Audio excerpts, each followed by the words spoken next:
یبلو جو ہے عربی زبان میں آتا ہے آزمانا. خلق الموت والحیات لیبلوکم ایکم احسن عملا. یہی معنی ابتلا کے میں ابتلا یبتلی آزمانا. ابلا یبلی جو آتا ہے باب افعال سے اس میں آتا ہے کسی کو کسی تکلیف میں ڈال کر اس کو نکھارنا کہ اس کا جوہر نکھر جائے, اس کے اندر جو خیر ہے وہ اور چمک جائے, لوگوں کو بھی معلوم ہو جائے کہ یہ شخص اس مقام کا ہے, اس کے اندر یہ صلاحیت ہے, اس میں یہ قوت موجود ہے. تو یہ گویا کہ اہل ایمان کی صلاحیتوں کو نکھارنے کے لیے اور ان کے درجات کی ترقی کے لیے بھی اللہ تعالیٰ دنیا کے اندر یہ مصیبتیں اور امتحانات جو ہیں آزمائش کے حوالے سے افراد پر بھی اجتماعی طور پر بھی لاتا ہے. اور ایک اس کا اور بھی ہے, اہل ایمان پر اس طرح کے ابتلاء و آزمائش کی ایک نوعیت اور بھی, اور وہ یہ ہے کہ جو بھی آپ سے غیر ارادی طور پر یا یہ کہ آپ نے کوئی گناہ ارادی طور پر بھی کر لیا, اللہ تعالیٰ اس کی سزا اسی دنیا میں دے کر آخرت کی سزا سے محفوظ کر دے. گویا کہ اس سے بڑا خیر کیا ہوگا.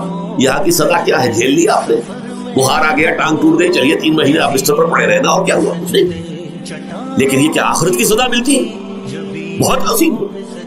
لہذا کفارہ بناتا ہے اللہ تعالیٰ ان جو بھی گناہ ہو گئے, غلطیاں ہو گئی ہیں, ان کا کفارہ اللہ تعالیٰ بندہ مومن کے لیے. حضور کی ایک حدیث ہے, اس کا مطلب مجھے اس وقت یاد نہیں ہے, کہ مومن کا معاملہ عجیب ہے. اسے کوئی تکلیف پہنچتی ہے صبر کرتا ہے, اس کے گناہوں کا کفارہ بن جاتا ہے, اور اگر کوئی خوبی ملتی ہے تو اللہ تعالیٰ کا شکر ادا کرتا ہے, اس کے درجات بلند ہو جاتے ہیں. تو یہ معاملہ جو ہے اللہ تعالیٰ کی طرف سے بندہ مومن کے حق میں خیر, کہ در حقیقت اس کے ان گناہوں کی پاداش کہ جو اس نے یہاں کر لیے ہیں یہی دنیا میں دے کر دھو دیا جائے, پاک کر دیا جائے. جیسے آپ کو معلوم ہے دھوبی جو ہے کپڑے کو بھٹی میں چڑھاتا ہے, گرم پانی میں ڈالتا ہے تاکہ اس کا میل نکلے, اس کے آگے پٹکتا بھی ہے ذرا اس کو تاکہ وہ میل اچھی طرح چھٹ جائے اس سے.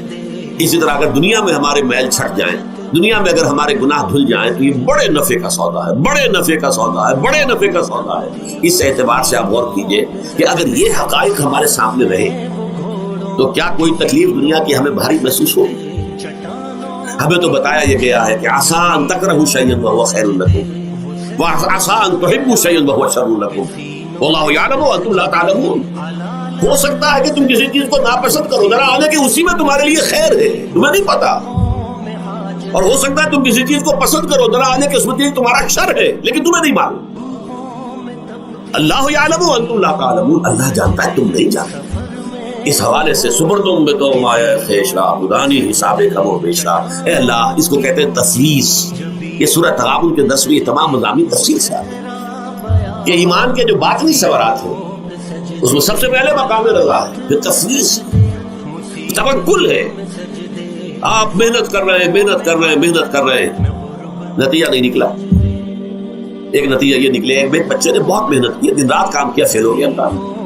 اب صدمے سے کمر ٹوٹ سکتی ہے, لیکن نہیں. ہو سکتا ہے کہ اللہ تعالیٰ نے اسی میں میرے لیے خیر ہے, اس لیے کہ ہماری محنت سے کچھ نہیں ہوگا, ہمارے مادی وسائل سے کچھ نہیں ہوگا, ہوگا اللہ کے عزم سے, اللہ کی مرضی سے, اللہ کی مشیت سے.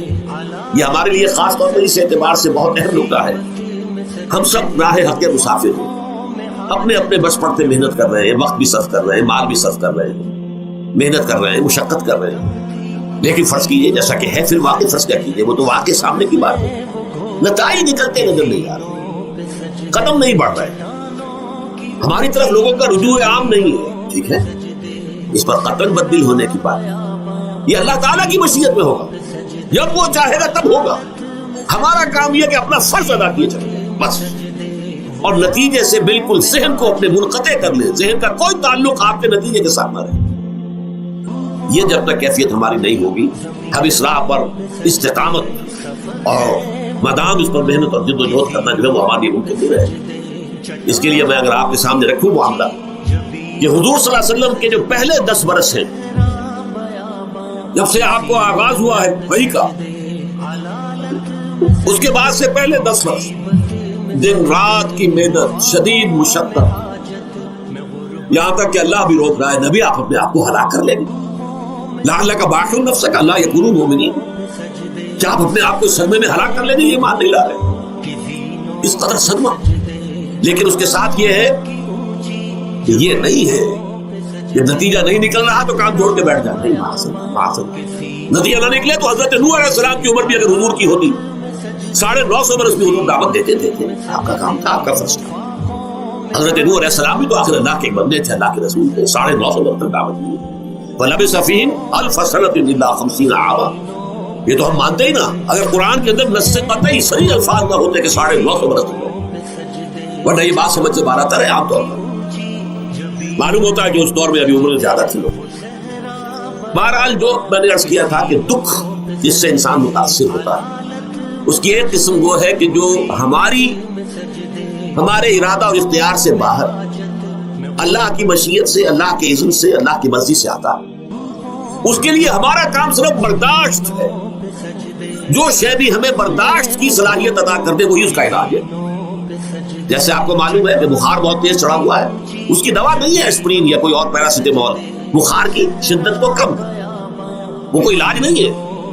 علاج تو ہوگا اگر معلوم ہو کہ کون سے جراثیم ہے، کس کی وجہ سے ہے، اس کا صحیح اینٹی بایوٹک کون سا ہے، وہ علاج ہوگا۔ یہ علاج نہیں ہے، لیکن اس کی شدت کی کمی اور اس کے اندر جو احساس ہے جھیل جانے کا، وہ انسان کے لیے آسان ہو جاتا ہے۔ یہی مضمون آیا ہے سورہ حدید میں بھی، ما اصاب من مصیبت فی الارض ولا فی انفسکم، یہاں کھول دیا اس مضمون کو۔ میں نے عرض کیا تھا نا کہ یہ آفت سماوی بڑے پیمانے پر بھی ہو سکتی ہے، زمین میں یعنی زلزلہ آ گیا، فلڈ آ گیا، طوفان آ گیا، ولا فی انفسکم، خاص تمہاری جان میں، تمہیں بخار ہو گیا، تمہیں ٹی بی لگ گئی، تمہیں کوئی اور بیماری آ گئی، تمہیں کینسر ہو گیا، معاذ اللہ ہوتا ہے، آخر ہوتا ہے دنیا میں، انسانی زندگی کے ساتھ یہ ساری چیزیں لگی ہوئی ہیں۔ لیکن یہ چیزیں ما اصاب من مصیبت فی الارض ولا فی انفسکم، نہیں پڑتی تم پر کوئی پڑنے والی کوئی مصیبت، کوئی تکلیف، نہ پوری زمین میں بڑے پیمانے پر، نہ تمہاری جانوں میں انفرادی سطح پر، الا فی کتاب من قبل ان نراها، مگر یہ کہ وہ تو ایک کتاب میں، کتاب اللہ کے علم کی کتاب، ام الکتاب، اس میں پہلے سے درج موجود ہے۔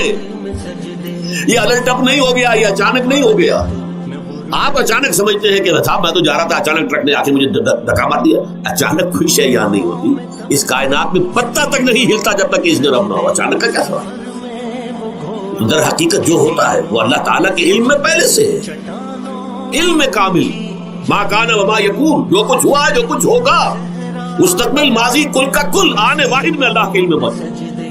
لہذا یہاں اچانک کچھ نہیں ہوتا، جو بھی آیا ہے اللہ کے علم سے، اور یہ پہلے سے اللہ کے علم کے اندر موجود تھا، لکھا ہوا تھا، الا فی کتاب من قبل ان نبراها ان ذلک علی اللہ یسیر۔